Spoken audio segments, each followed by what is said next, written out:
Zamannya Pak Mugli hanapa dah podo-podo tu. Hmm. Menyo hanapeng, ya kan? Hmm. Dan hanapa harap, Hmm. ya kan?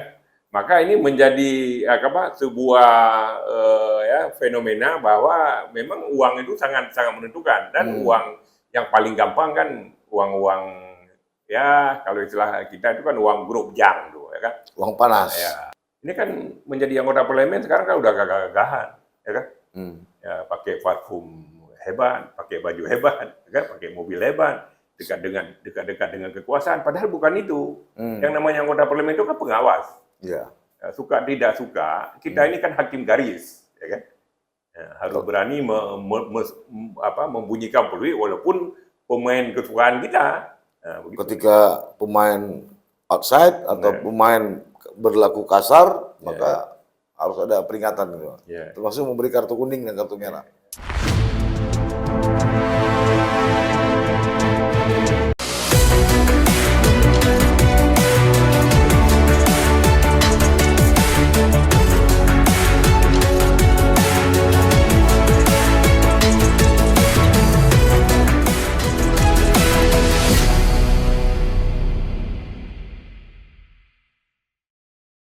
Assalamualaikum warahmatullahi wabarakatuh. Sahabat sisi lain, dunia politik, sosial, masyarakat di Aceh kembali dihebohkan atau tersentak dengan penangkapan seorang politisi calon anggota DPRK Aceh Tamiang terpilih, yaitu Sofyan oleh Badan Narkotika atau Bareskrim Narkotika Mabes Polri beberapa hari lalu di Kabupaten Aceh Tamiang. Dia ditengarai atau diduga sebagai salah satu bandar narkoba terbesar di Aceh. Sebelumnya, kasus serupa juga pernah terjadi yang dilakonkan oleh seorang anggota DPRK Kabupaten Biren, yaitu Usman Sulaiman. Apa sebenarnya yang menjadi fenomena? Benarkah para bandar narkoba atau uang haram dari transaksi narkoba itu sudah mulai merambah dunia politik sejak beberapa periode lalu? Untuk itu, dalam pembahasan kali ini, saya mengundang seorang advokat senior dan juga seorang politisi senior, yaitu Bang Muklis Mukhtar SH. Beliau pernah menjadi anggota DPRK Kota Banda Aceh melalui Partai Persatuan Pembangunan. Selanjutnya, beliau juga menjadi anggota DPR Aceh dari Partai PBR. Tentu beliau sangat paham mengenai kisi-kisi politik dan dunia hukum. Saya temui saja atau kita tanyakan saja. Assalamualaikum Bang Muklis. Waalaikumsalam. Saya panggil Bang Muklis saja Bang ya. Iya. Saya tidak perbanyak lagi mukadimah Bang. Artinya sama-sama kita tahulah. Ini bukan hanya terjadi pada periode ini. Tapi dugaan-dugaan ini sebenarnya sudah lama. Tapi penangkapan Usman Abdullah, anggota DPRK Biren dari PKB, dan penangkapan Sofyan, caleg terpilih dari PKS beberapa waktu lalu, yang ditengarai adalah bandar narkoba jenis sabu-sabu termasuk besar. Ini semakin mensahihkan dunia politik atau kondisi caleg kita tidak baik-baik saja Bang ya. Memang fenomena ini kan sudah berlangsung lama kan. Asumsi-asumsi dari sebahagian masyarakat dan hari ini kan menjadi bukti kan. Menjadi fakta bahwa ada anasir itu, walaupun kita tidak menyatakan bahwa masih ada juga politisi yang baik kan. Ada anasir itu, yaitu anasirnya adanya uang-uang haram yang mengalir ke dalam dunia politik. Kan? Kalau dulu mungkin kita cuma menebak-nebak, ya kan, cuma 1-2 orang, kan sekarang ada fenomena hampir masif, ya kan. Ini ada sebuah fakta saya sampaikan pada saat buka puasa bersama KMPI Aceh. KMPI Aceh. KMPI Aceh. Saya kebetulan duduk di depan. Kemudian pada saat itu pemilu sudah selesai. Puasa yang lalu? Ya. Sudah ada caleg-caleg terpilih lah. Kemudian karena saya mungkin orang tua lah, kan duduk di depan. Kemudian ya berbaur dengan berbagai caleg terpilih itu yang berasal dari berbagai belahan Aceh ini. Ada yang dari Pantura, ada yang dari Barsela, ada yang dari Tengah kan. Itu hampir semua menyatakan kalau dalam bahasa Aceh mungkin begini ya. Zamannya Pak Mugli hanapa dah podo-podo. Menyo hanapeng, ya kan? Dan hanapa harap, ya kan? Maka ini menjadi sebuah fenomena bahwa memang uang itu sangat menentukan, dan uang yang paling gampang kan uang ya kalau istilah kita itu kan uang grup jang tuh, ya kan? Uang panas. Ya, uang panas. Kemudian juga ditambah lagi dengan kondisi hari ini, ya kan? Ternyata kenapa kawan-kawan anggota parlemen, walaupun parlemen nasional dan lokal kan kurang greget sekarang, ya kan? Artinya uang mampu mengalahkan ketokohan. Mungkin ya sinyalemen yang disampaikan oleh kawan-kawan yang pada saat bukber tadi itu anak pun tak foto-foto menyohan apa, ya kan? Yeah. Kemudian di sela-sela itu ya saya juga mendengar banyak sekali kawan-kawan yang terpilih itu ya secara mungkin euforia ya, menyatakan ya seginilah, segitulah, ya kan? Uang yang mereka keluarkan. Ya, kesimpulannya seakan-akan memperkuat asumsi. Apalagi kan Ketua MPR juga sempat menyampaikan bahwa ya dia khawatir juga dengan kondisi ini, ya kan? Bagaimana perpolitikan Indonesia ke depan, ya kan? Kalau ini tidak dieliminir. Artinya ini juga berlangsung secara masif ya di seluruh Indonesia ya, tidak hanya di Aceh ya. Nah, ini yang mungkin yang terbuka ini kan di Aceh. Karena di Aceh. Pak Saleh tadi menyatakan tertangkapnya salah satu caleg terpilih di Aceh Tengah, ya kan? Memang fenomena ini sudah lama dibicarakan, ya kan? Cuman ya yang namanya mungkin perspektif hukum kan kalau belum ada bukti kan kita tidak boleh beramal-ramal lah, ya, menduga-duga. Ya, kan? Nah, ini apa karena memang kos politik yang semakin tinggi seperti dikatakan oleh beberapa orang teman-teman di KNPI tadi, atau memang proses rekrutmen caleg yang memang tidak selektif? Mungkin dua-duanya, karena gini, ada yang menyatakan bahwa ini adalah akibat atau ekses daripada politik transaksional. Ada juga yang menyatakan bahwa ini karena rekrutmen tidak berdasarkan lagi kepada parameter moral, kan? Kalau dulu kan waktu di zaman kami itu kan sangat kesan bahwa seseorang caleg itu kan harus punya kapasitas, punya elektabilitas, punya popularitas, pokoknya begitulah. Kalau sekarang kan cenderung isitas. Sedangkan pada saat kami itu kan belum memilih orang. Ini adalah konsekuensi mungkin dari pemilihan langsung. Proporsional terbuka. Ya. Ada kaitannya tuh ya? Ada. Kalau kami dulu, saya paling teringat, ini mungkin sejarah pribadi ya. Kalau kampanye itu cukup beberapa orang saja. Kalau P3 mungkin tidak begitu capek, karena di situ kan banyak berkumpulnya dai kan. Nah, contohnya kami dulu, waktu saya pertama jadi anggota DPR Kabupaten Aceh, itu cukup 3 orang, saya, Muhammad Yus, almarhum Ibnu Arhas, itu selesai. Ya kan? Kalau ngaji, ya, kalau orator itu Muhammad Yus memang juaranya. Ya. Kemudian dalam segala hal Ibnu Arhas juga sangat tokoh idola pada saat itu. Sekaliber saya ini yang masih anak-anak, paling jatah jadi moderator, ya kan? Jadi MC, ya kan? Ya, begitulah. Jadi memang banyak yang mengeluh sistem proporsional ini, orang tidak lagi melihat ketokohan, tidak melihat kader, tapi punya uang, maju, berkompetisi secara internal maupun eksternal ya. Ini memang sangat luar biasa ya. Itulah yang mungkin yang dimaksud oleh Ketua MPR itulah. Mau dibawa kemana bangsa ini kalau pola rekrutmen ini tidak dilakukan perbaikan, ya kan? Maka yang akan lahir nanti kan yang akan banyak uang. Dia tidak perlu tahu politik, padahal dunia ini kan dunia politik.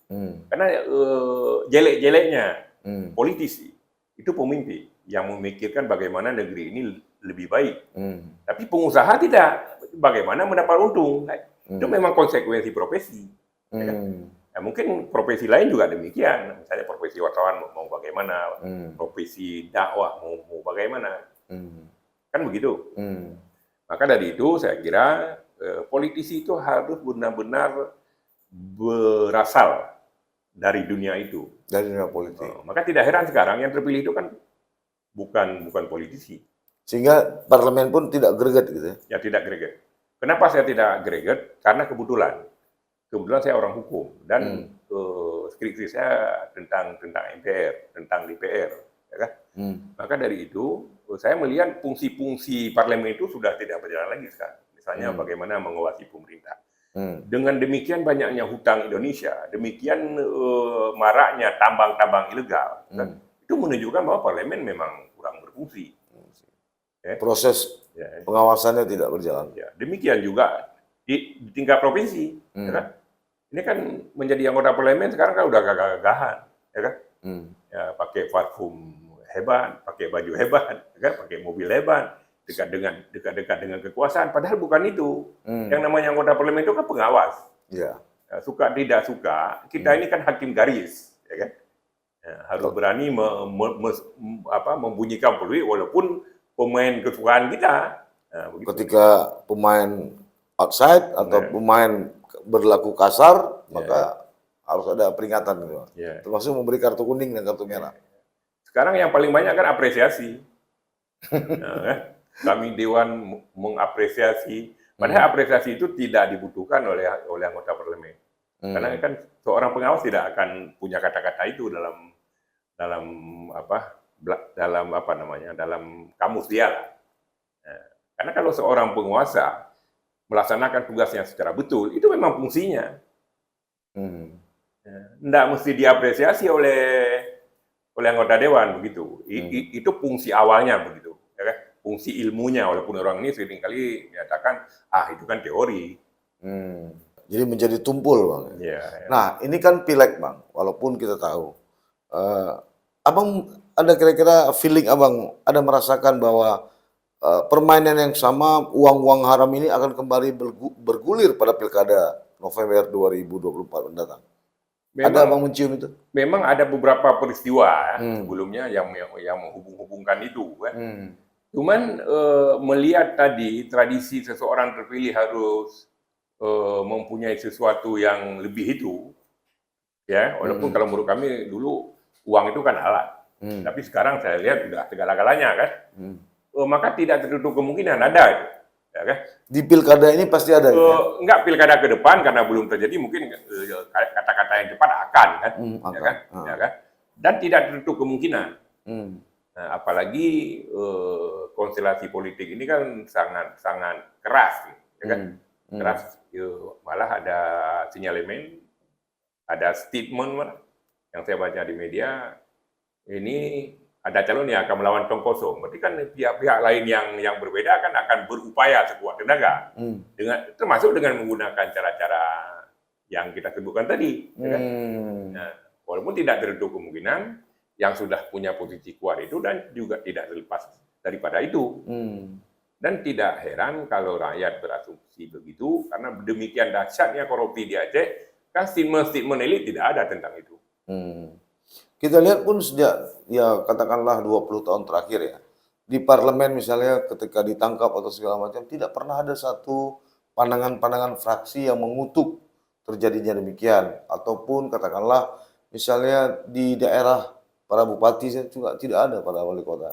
Padahal hampir setiap bulan kita mendapat informasi ditangkap 100 kilo, ditangkap 70 kilo, ditangkap seperti di Pedada itu 360 kilo, di Aceh Barat itu 1 ton. Tapi seolah-olah seperti penangkapan ikan di laut aja, nggak ada reaksi, Bang Mukli. Itulah fenomena kan, seakan-akan kan hukum tidak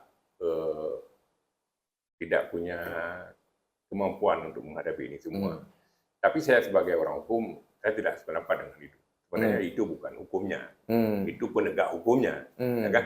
Nah, sekarang hukum menjadi tumpul, itu dikarenakan kan sistem politik kita juga sudah tumpul duluan, ya kan? Karena tidak berlebihan kalau saya menyatakan bahwa ilmu politik itu sebenarnya muara semua ilmu. Kan? Nah, kalau misalnya pemimpin politik kita jelek, otomatis semua yang berhubungan dengan kehidupan politik itu juga akan jelek.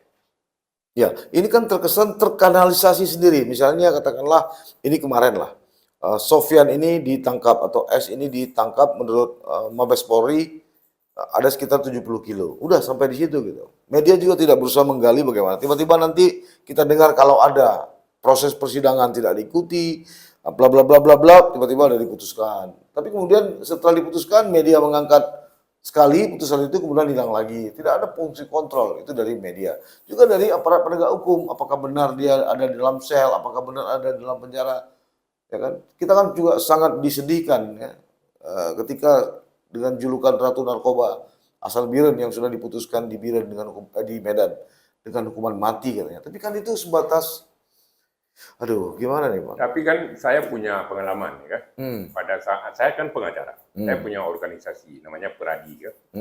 Pada suatu ketika itu Peradi pernah melakukan sebuah rakernas di Medan. Ya kan?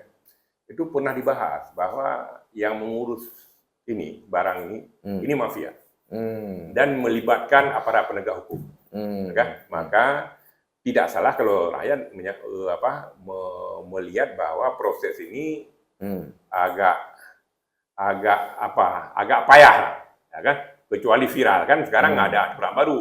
Seseorang itu ditangkap bukan karena penyalahan hukumnya, tapi itu viral tidaknya suatu perkara itu. Ya kan?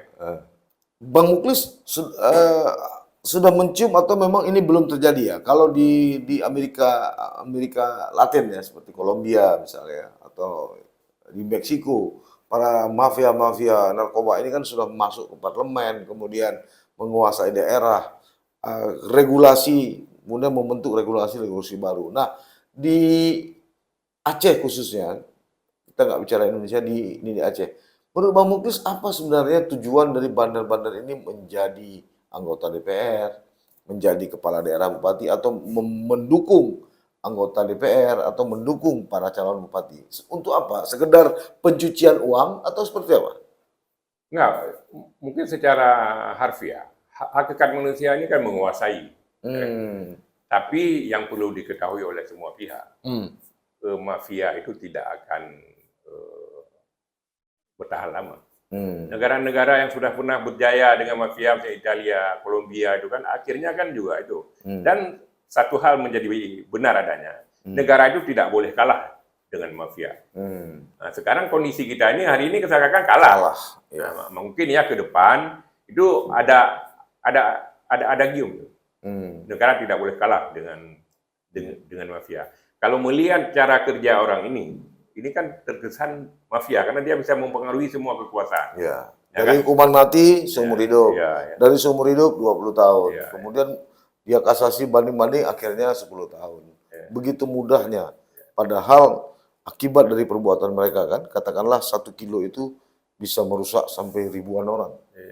Iya kan? Itulah kenapa saya sampai berpendapat ke kawan-kawan bahwa kita kan kekurangan negarawan hari ini. Ya kan? Kalau negarawan mungkin dia akan memikirkan bagaimana kelangsungan negara. Tapi hari ini kan tidak. Hanya memikirkan kelangsungan pribadinya, kelangsungan keluarganya, dan kelangsungan ya mungkin kelompoknya. Ya kan? Nah, sebenarnya yang namanya fungsi politik itu bukan itu. Nah, bagaimana misalnya berdiri tegak. Misalnya bagaimana dulu Soekarno ingin mendirikan Indonesia kan supaya rakyat Indonesia seluruhnya kan bisa hidup merdeka. Ya? Bukan hidup seperti ini. Ya kan? Sekarang saya kira ini berdasarkan berita kan semua kan menjerit hari ini. Ya kan? Nah, karena kebijakan-kebijakan negara itu lebih berpihak kepada non warga negara ketimbang warga negara. Kepada para elit, tidak pada rakyat. Di Aceh kayak gitu juga. Dengan dami banyak uang, ternyata yang menerima uang itu hanya segelintir orang. Rakyat banyak yang menjerit. Apakah jeritan itu mengada-gada atau tidak? Ya, mungkin bisa dinilai sendiri oleh elit-elit itu kan, apalagi mereka itu kan wakil-wakil mereka. Kembali lagi ke soal proses politik, kaderisasi politik. Kalau dulu kan misalnya Bang Muklis, saya juga pernah merasakan untuk menjadi seorang caleg sebuah partai kan melalui proses banyak pintu. Kita mesti ikut kader ini, ikut pendidikan kader ini, kemudian baru masuk, itu pun nomor urut kacang dulu, baru 2 periode, baru nomor 1. Sekarang langsung. Ini apakah karena ini akibat atau efek dari terlalu banyaknya partai, multi partai, sehingga agak kesulitan merekrut kader? Nah, saya lihat ini memang akibat dari perubahan sistem. Ya kan? Kalau dulu pilih gambar, kalau kebetulan saya orang P3, lambangnya Ka'bah, seakan-akan kalau tidak memilih Ka'bah kan orang Aceh berdosa. Dosa. Kan? Kemudian terjadi pemilihan orang. Orang itu kan ya karakter orang kan berbeda-beda, ya kan? Ya akhirnya mungkin karena pusing memikirkan banyak orang, banyak karakter, ya mungkin ya apalagi kondisi terkini bahwa ideologi materialisme dan individualisme itu sudah mengalahkan semua ideologi kita, ya kan? Sebenarnya ini kan bahagian atau akibat dari kalahnya ideologi Islam, ideologi Indonesia dan ideologi Aceh termasuk, ya, dengan ideologi materialisme dan ideologi individualisme yang mengagung-agungkan kapitalisme, ya kan? Ini hanya akibat. Ya kan, orang lebih mendewakan harta, mendewakan jabatan, ya kan? Nah, sehingga rasa kekeluargaan, kekerabatan itu menipis. Ya. Ini saya kembali lagi ke soal multi partai. Kalau dulu kan di zaman Orde Baru partai 3. Orang banyak, jadi orang tidak punya alternatif untuk memilih selain dari 3 partai ini. Partai Golkar, PDI, dan P3. Itu zaman Orde Baru. Begitu zaman reformasi berubah undang-undang sistem jadi multi partai. Sekarang justru kebalik, banyak partai milih orang yang sedikit. Ini enggak begitu. Kalau dulu kan orang banyak milih partai yang sedikit. Sekarang partai banyak milih orang yang sedikit. Sehingga kaderisasi juga macet. Nah, saya lihat memang esensi politik itu menguasai. Ya. Itulah akibat terjadi perubahan itu. Di pemilu pertama tahun 55 kan banyak partai. Di Orde Baru itu menjadi fusi lah kan. Dengan segala konsekuensinya kan. Kita boleh menyatakan Pak Harto itu entah apa-apa, tapi itu kan tergantung perspektif kita kan. Ternyata hari ini kan juga menurut perspektif kita kan. Kalau dulu mungkin waktu Pak Harto politik agak terkungkung, ya kan. Tapi hari ini politik agak terbuka, ekonomi justru terkungkung, ya kan.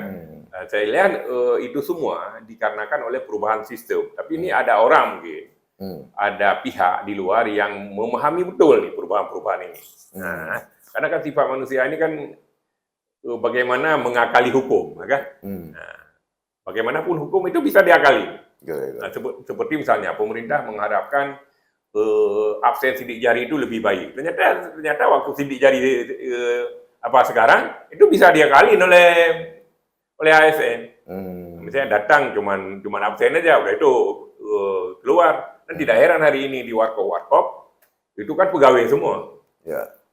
Ini menarik nih Pak Muklis atau Bang Muklis. Di 2014, 2019, 5 tahun berlalu, terbukti Deddy Safrizal itu yang sekarang ditangkap dalam kasus beasiswa juga terindikasi menjadi bandar narkoba dari PNA.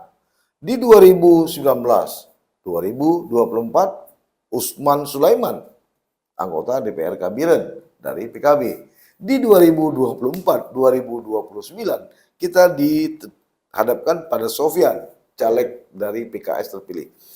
Walaupun ini tidak mewakili secara keseluruhan, tapi paling tidak setiap periodisasi ada uji petik, ada contoh yang ditemukan oleh polisi. Menurut Bang Muklis, apakah hanya ini atau mungkin di balik ini akan ada lebih besar? Seperti yang saya katakan tadi, ini adalah fenomena gunung es. Nah, betul, itu kan tertangkapnya sesuatu oleh aparat hukum kan karena adanya peristiwa. Kan?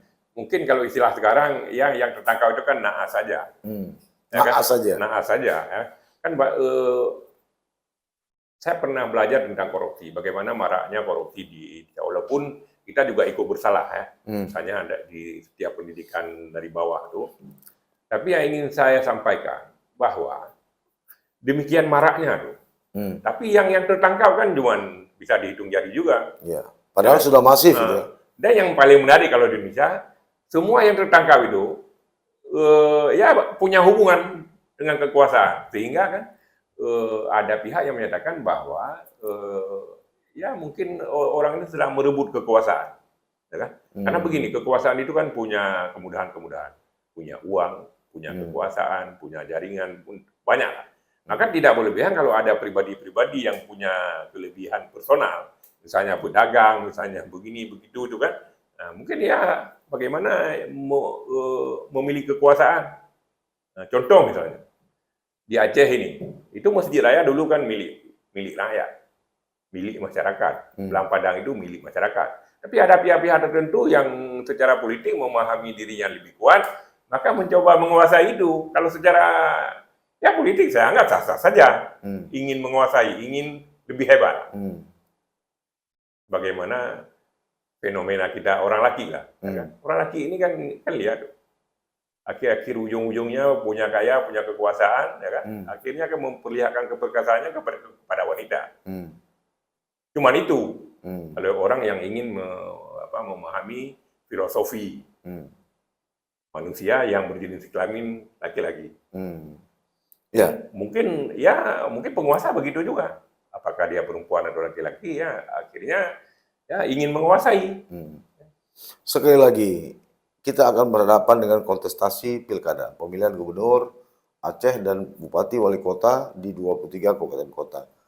Walaupun ini kan seperti buang angin ya, terdengar ada, terkata tidak, terkata ada, terasa tidak ya.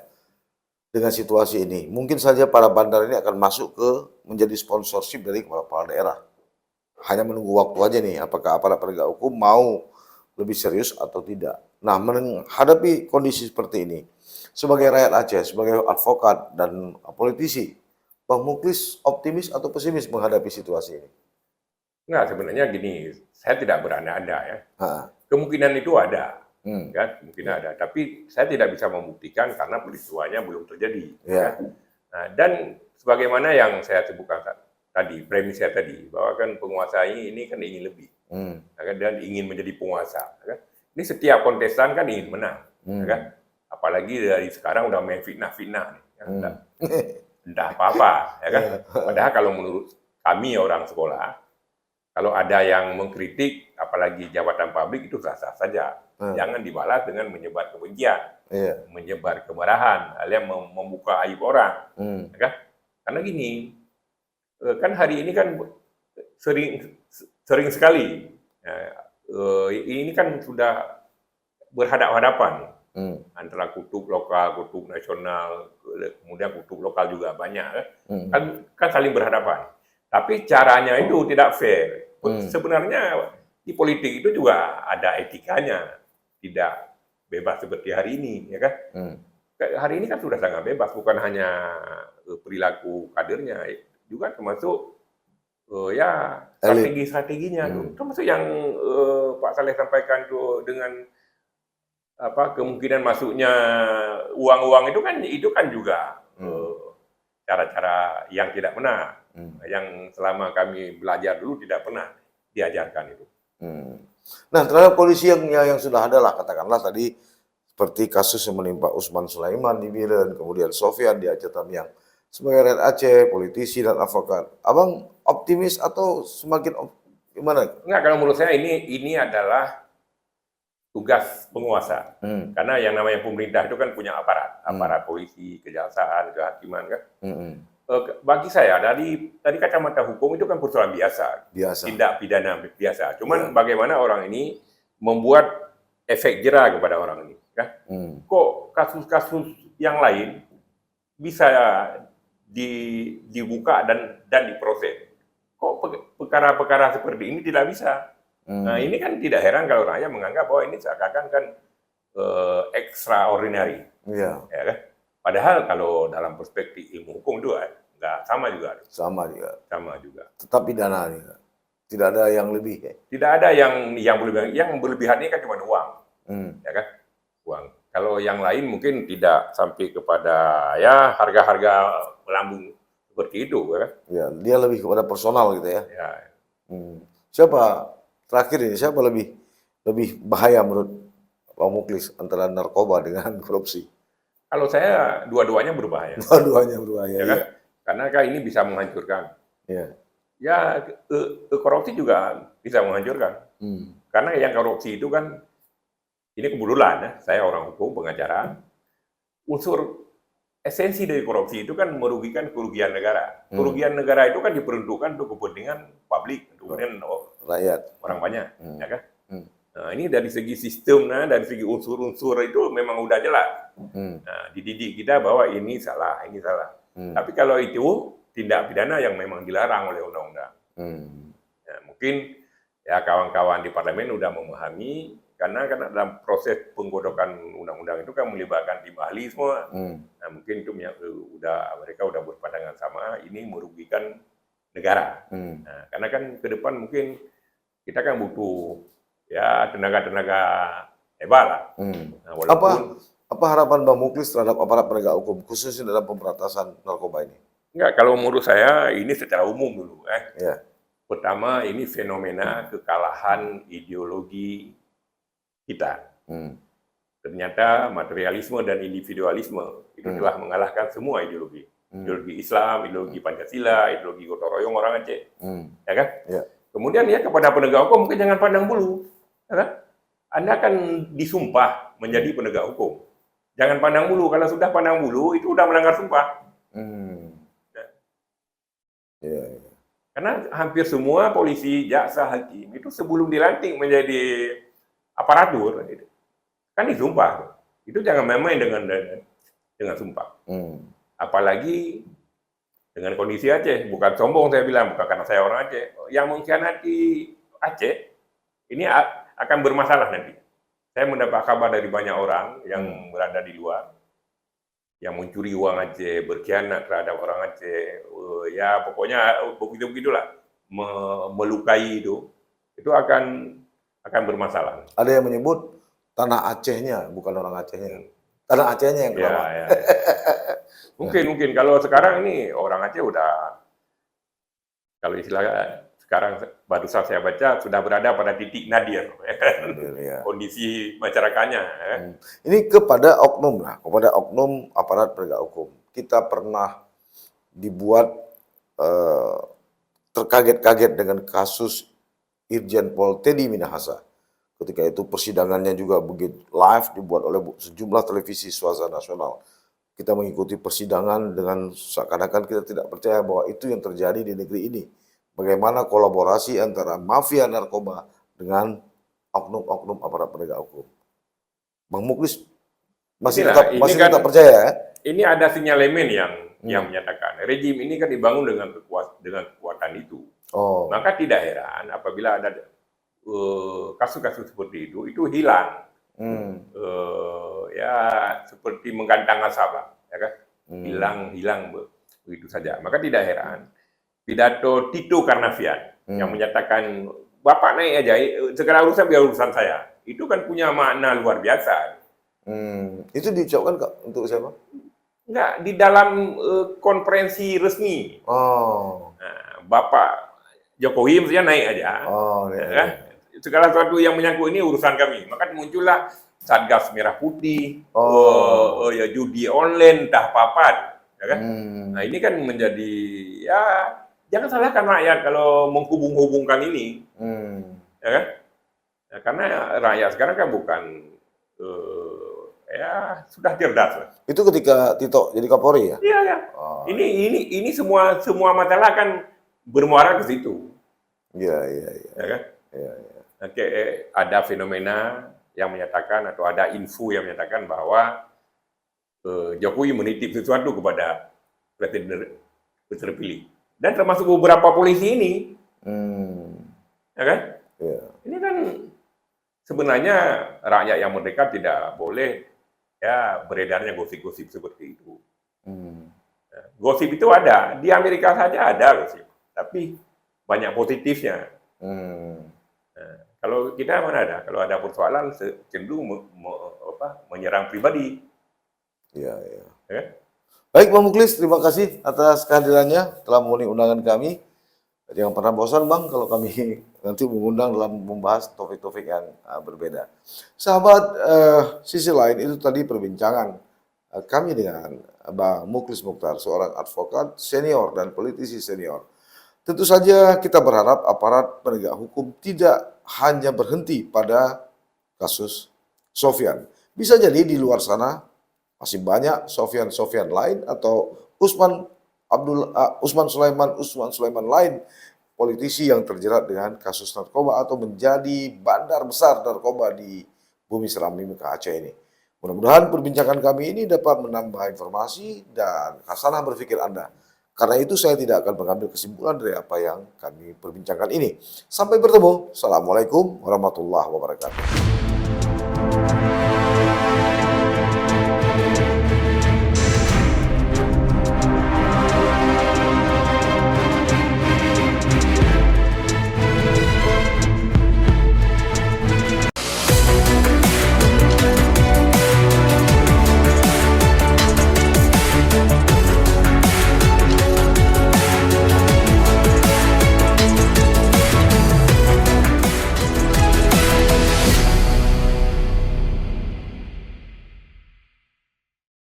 Jangan lupa like, komen, dan subscribe. Serta aktifkan lonceng notifikasi